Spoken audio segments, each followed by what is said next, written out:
Maria uje muhorana n'Imana aheruka rwose umugisha na Yesu umwana wabyara asingizwa.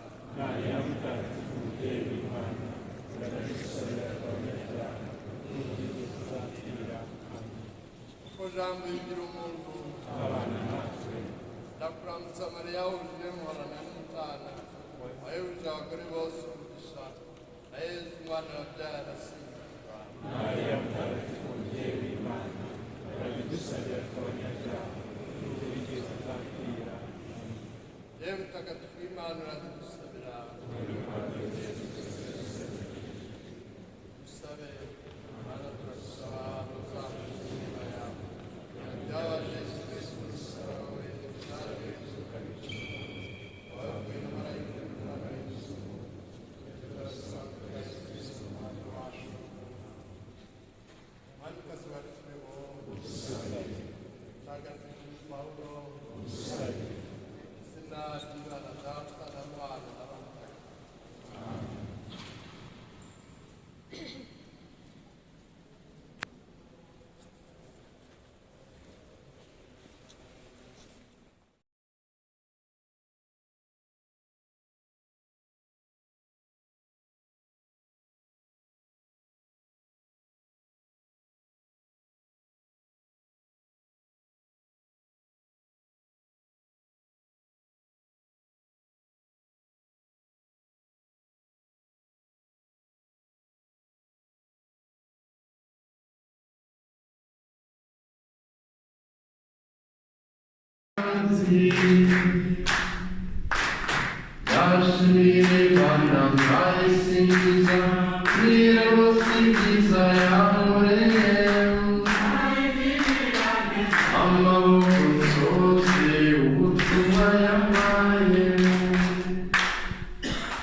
Iminsi yose tumaze muri uyu murwa mutagatifu ku ntebe ya Petero mu kongera kunoza no guhamya ubumwe bwacu mu kwemera nka Kiliziya.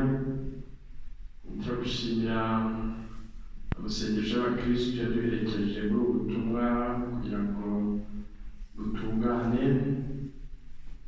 Turagushimira umuryango wa Kiliziya mu Rwanda uri hano n'ubutumwa barimo.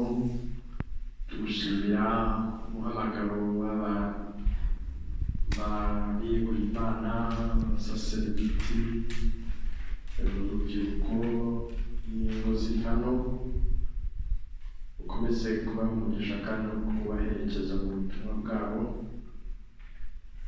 Tutuye ubutumwa bwacu na Kiliziya mu Rwanda mu karere kacu kugira ngo mu rugendo rwa sinode tugende turushaho kugendera hamwe mu bufatanye, mu bumwe, mu butumwa waduhaye.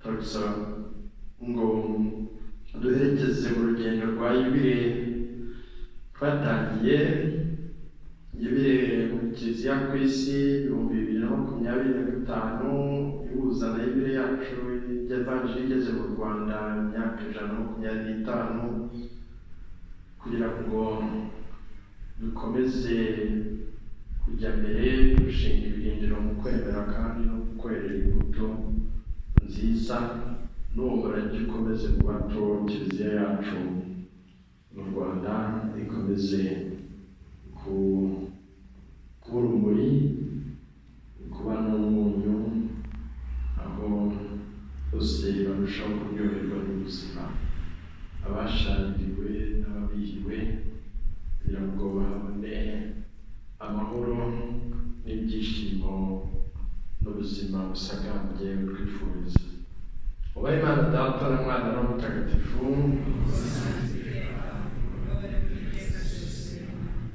Mwamikazi wa Kibeho